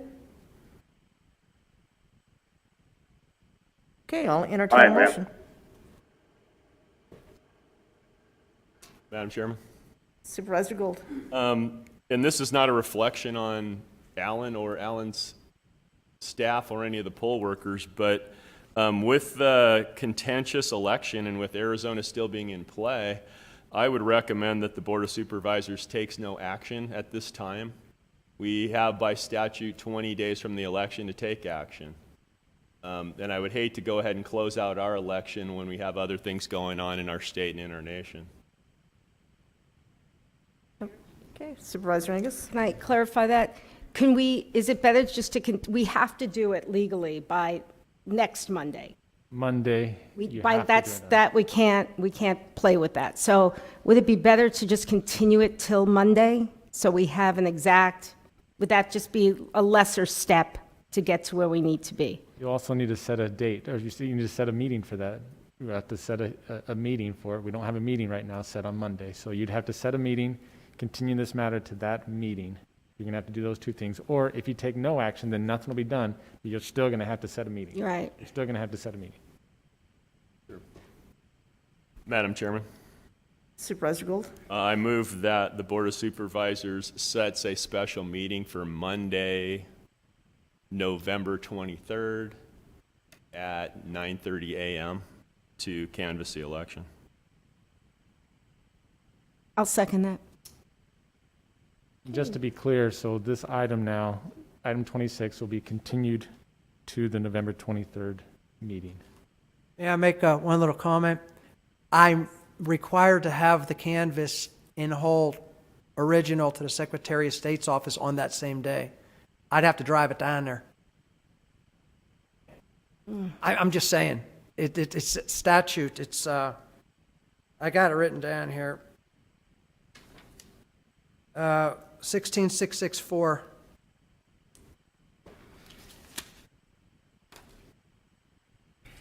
I didn't want to throw a little fly in the ointment. I have a question. If we canvass the vote today and approve it, how does that harm anything going forward as far as what Maricopa County is doing? My take, and I have to put it that way, my take on the situation is you are here today to approve Mojave County's canvas. Let's just look at it in a big picture, okay? Stating that it is true, correct, and so and so.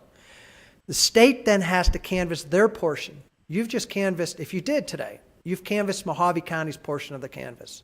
Okay? You said the state offices and the president and everything is, in Mojave County is okay, is good. Okay? And also all the county offices going down to the local offices. Local offices have to canvass their own. It's sort of like a pyramid type of thing, you know. The fire districts have to canvass their own elections, you know, very, very soon. The cities have to canvass theirs very, very soon, and they use off of our information to put in front of for their canvass. So if you were to say today that everything's okay, and I'm not expecting to come back, I will not come back to you with anything different in my hand tomorrow or the next day than I have right now, okay? Then, because we're done, you know, we're done. Then the state is the one, they got their canvass on the 30th. They're a week later. They need a week to put theirs together. Then there's the challenge period. There's the challenge period here in Mojave County for 5 days after, say, it was today or next Monday or this Wednesday or whatever day you choose. Okay? So there's still the challenge period they have to get through. The state has the 30th as being their date, right, to go so. So by you saying today, you're saying ours is fine.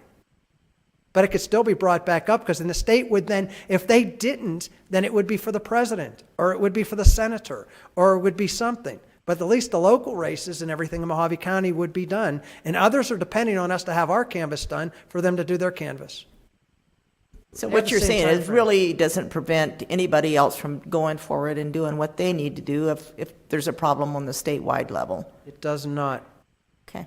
And Chairman, if I could just add, I looked at that statute. I didn't see that you had to have it there at that day. I didn't see that. I was looking, Yeah, okay, gotcha. That's what was referenced in my little procedures from the Secretary of State's office. Gotcha. But it says must have it by this day, and it had that referenced. So I just wrote that down. I have a little chart that they send us, you know, check, make sure you do this, do this, do this, do this, do this.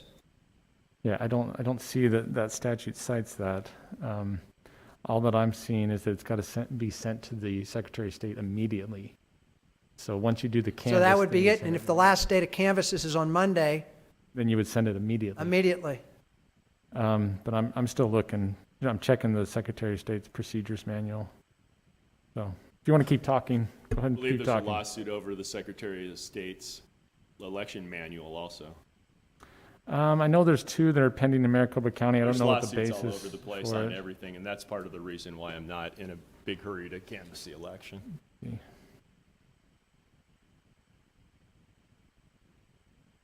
So I'm, Supervisor Gold, I'm still not understanding, even though there are lawsuits all over the place, how our decision here today, if we believe that Mojave County has done an excellent job in our elections and calculations, and I don't see where that's going to make a difference. I believe that it leaves a more open pathway for a challenge of the elections.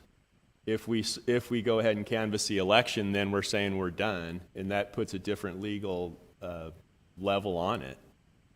And if they have to come, if somebody wanted to come back into our county elections and challenge it, it's a lot more easier process before the canvass than after the canvass.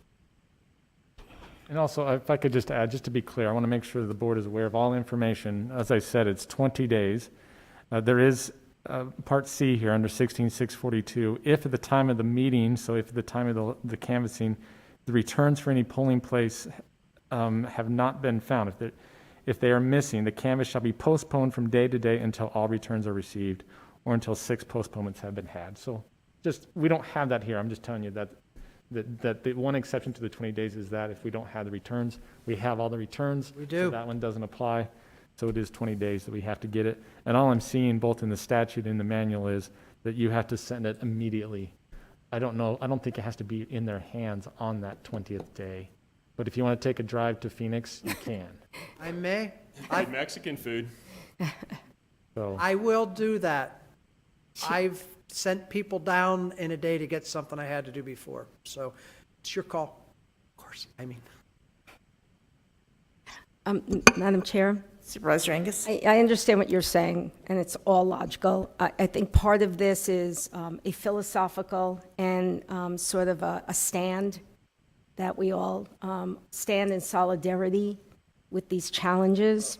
So that's how I'm kind of looking at it. Okay, I wondered if that's what part of this was. Yeah, it really has nothing to do with our results or how you did it. It's more of a big picture sort of thing.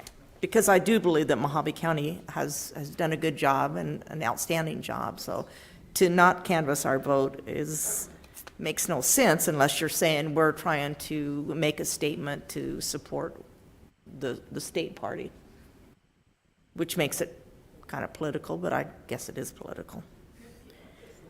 Supervisor Johnson, do you have anything to say?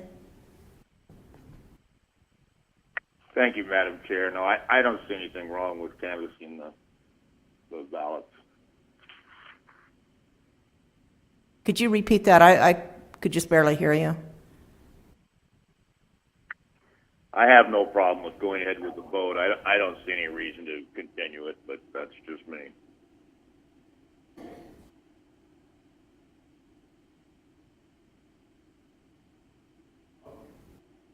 I still, Madam Clerk, could you understand what Supervisor Johnson said? Madam Chair, no, he's very difficult to hear. I don't know, maybe we could turn him up a little bit?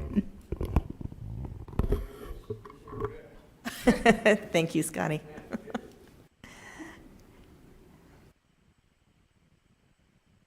Supervisor Johnson, we've got IT turning the volume up. Apparently, everyone is having difficulty in hearing. Madam Chair? Oh, we can hear you now. Thank you.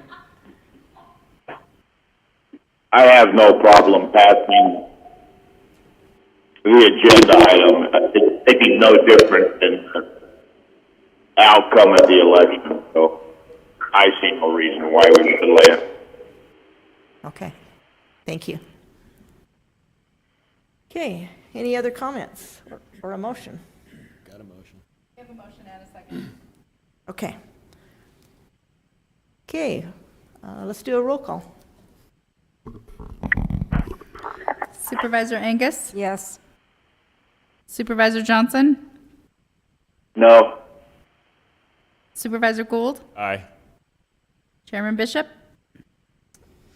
I'm going to be a no as well, so it's a tie. So motion does not carry. Okay.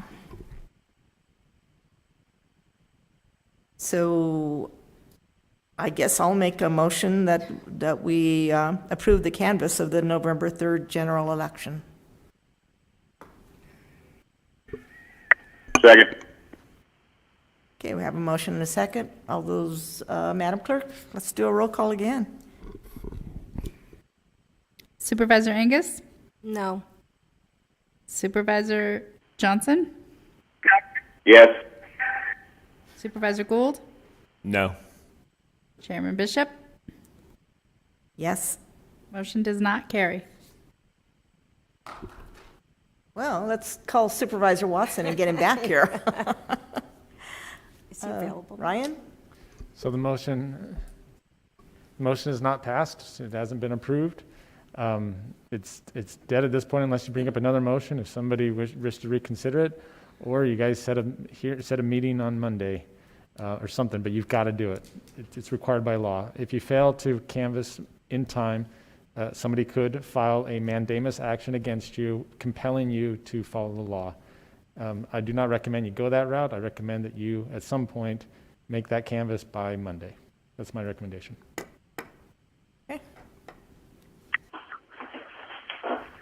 Madam Chair? Supervisor Johnson. I disagree with the attorney. We can keep going back and forth and nothing happens, but the idea that we set a meeting for Monday has nothing to do with it. Agenda item. I'm sorry, Supervisor Johnson. I don't understand. What would be wrong with setting it for Monday? Because that's not what's in front of us. You're making suggestions on what we should do as the board when it's the board's decision what we should do, Sure. not the attorney. Oh, absolutely, and I respect that. I apologize if I suggested otherwise, but at some point, my recommendation is the board needs to canvass this, either today, tomorrow, the next day, but no later than Monday. That is my recommendation. So, Mr. Esplin, do we need a motion to set a special meeting, or is that not something that I can do as the chairman, just to set up a special meeting for Monday? I believe that you, as the chairman, can set a special meeting. However, I think it seems like there's that 5-day policy for being a ranking member. The clerk will know. Madam Chair, that's correct. There is a statute that states if there is a board member who refuses to participate, you have to give a 5-day notice of that special meeting. However, if you set it today, that would give you the 5 days. Okay, can we possibly get, or attempt to get Supervisor Watson on the phone and see if we can get a telephonic vote from him?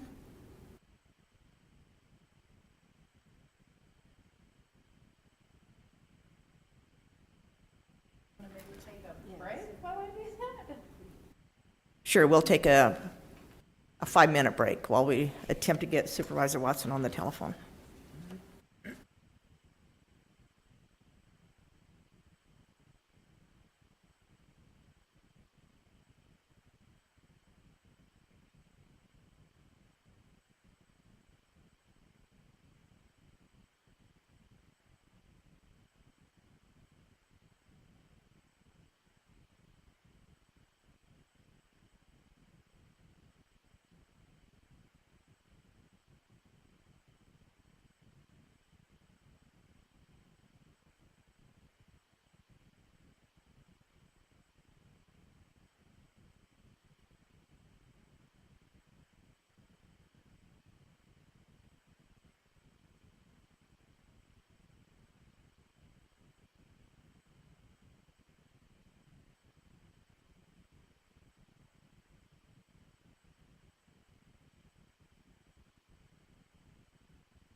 Gary Watson.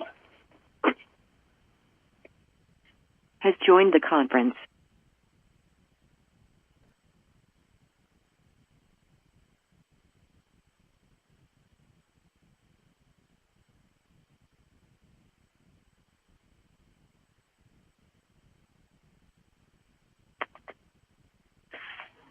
Hello. Hey, Gary, I hear you. They're on break. Oh, okay. How you doing, Buster? Pretty good, pretty good. We're just sitting on a 2-2 tie. Okay, I'd like to call this meeting back to order.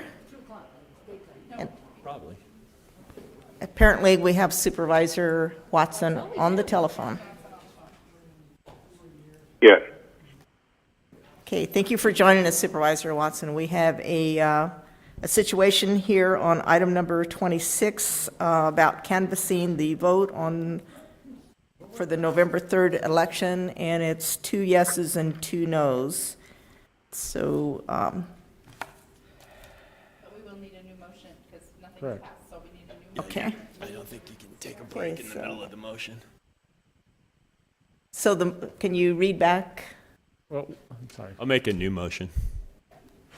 I move that the Board of Supervisors hold a special meeting at 9:30 on Monday, the 23rd, to canvass the election. Second.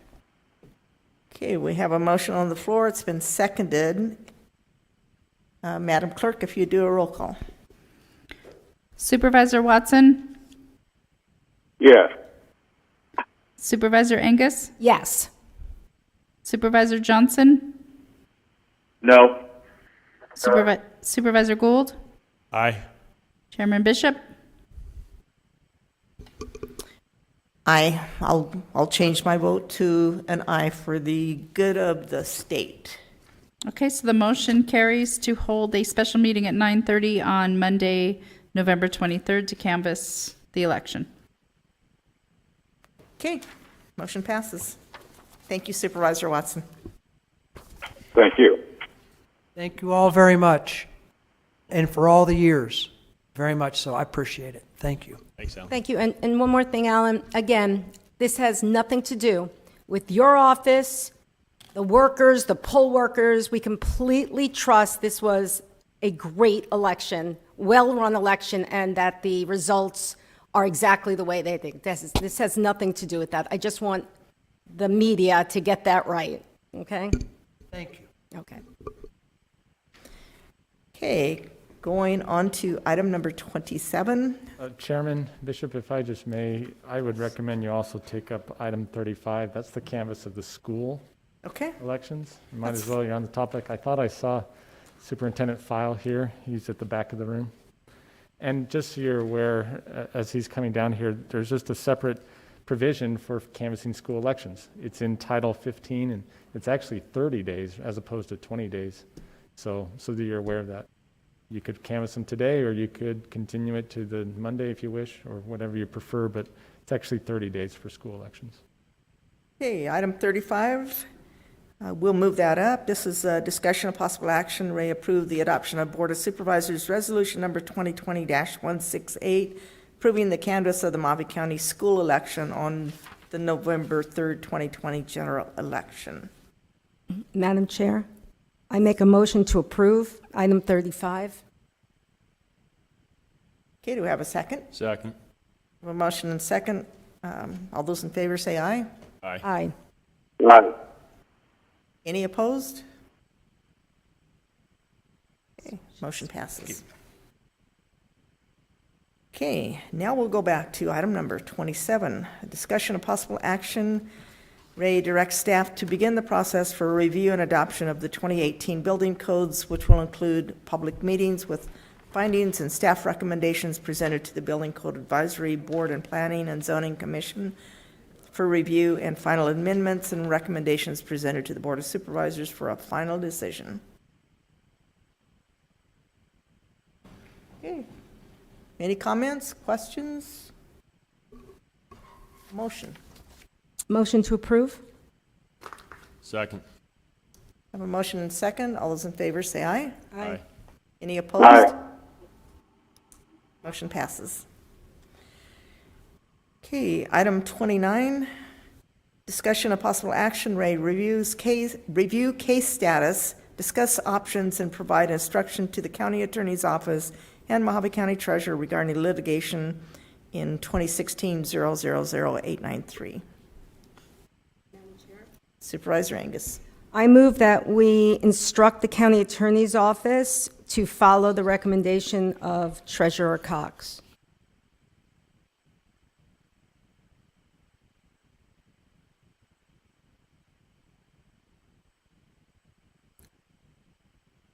So we have a motion on the floor. Is there a second?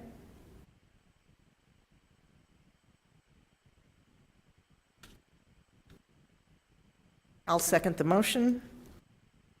All those in favor say aye. Aye. I screwed up. Madam Chair, I made a mistake on my motion. Okay. I had that written down, but I think I had changed my mind within our executive session. Okay, I'll So withdraw my I second apologize. See, if you're keeping track, that's 2 apologies this meeting. Okay. So I retract my motion. And I took back my second. You want to give it another shot? Okay. Madam Chair, I make a motion that we instruct the county attorney's office to go back for renegotiations. Does that sound right? If that's what you wish to do. Okay. You seem puzzled again, Supervisor Gold. Yes. Since it's an executive session thing, I don't even know what I can say.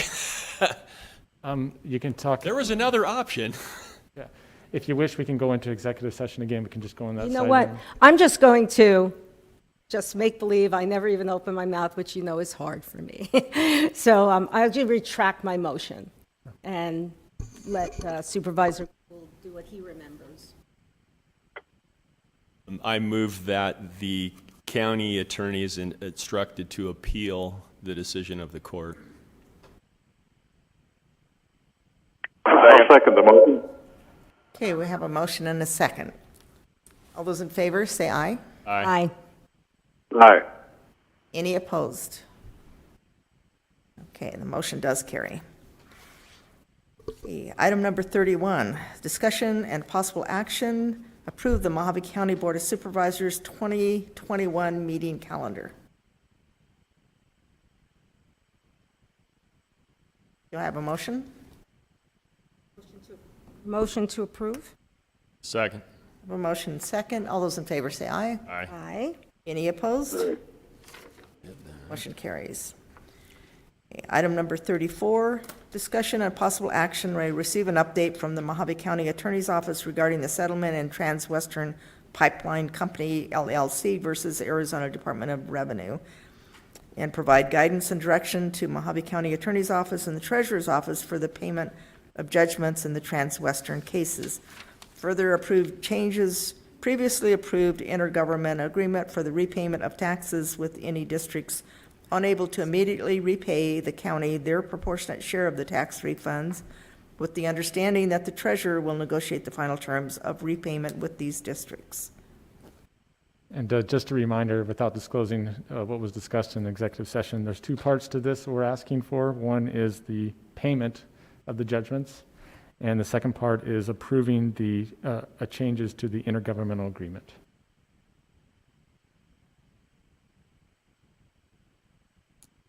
Okay. Madam Chairman, Supervisor Gold? I move that the changes to the intergovernmental agreement. Let me restate that. I move that the board I'm searching for a word and I can't find it. That the board instruct the county attorney to change the intergovernmental agreement.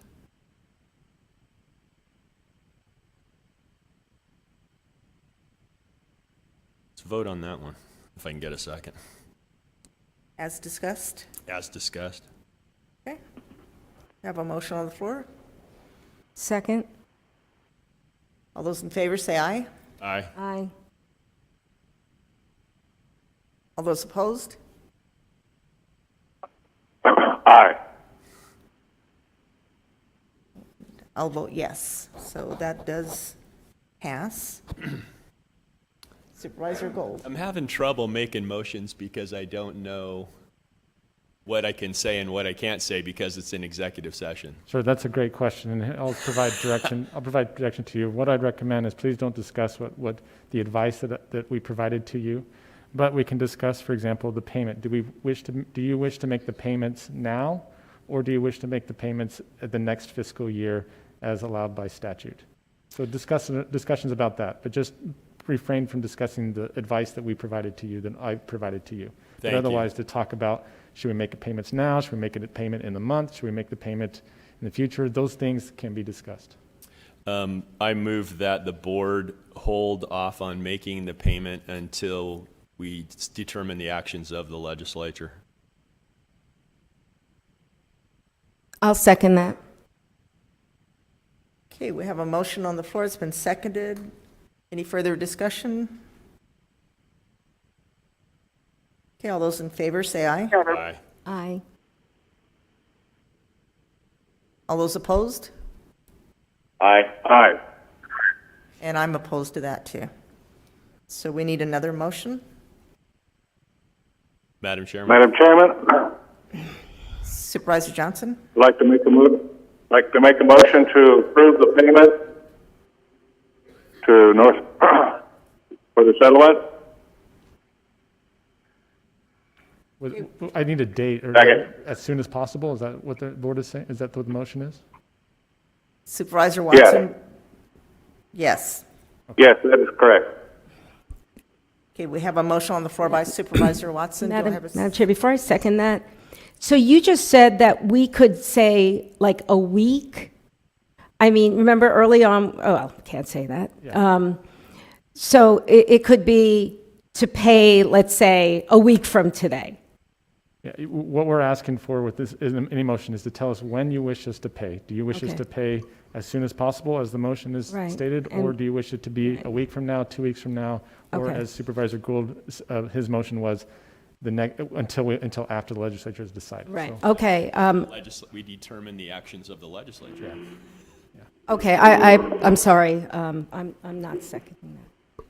Okay, we have a motion on the floor from Supervisor Watson to pay as soon as possible. Second.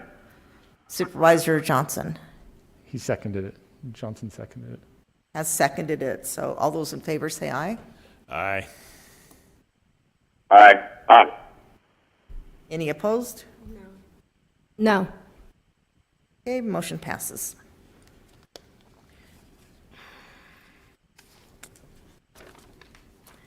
Okay, the last item on the agenda is item 36, discussion of possible action.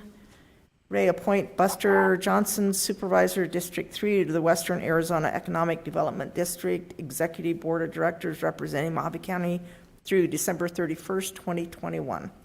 Madam Chairman, Supervisor Gold. I move that item 36 be adopted. A second. Okay, motion and second. All those in favor say aye. Aye. Any opposed? Motion passes. Motion to adjourn. Get all of that? Gary Watson. Thank you. Has left the conference. Has left the conference.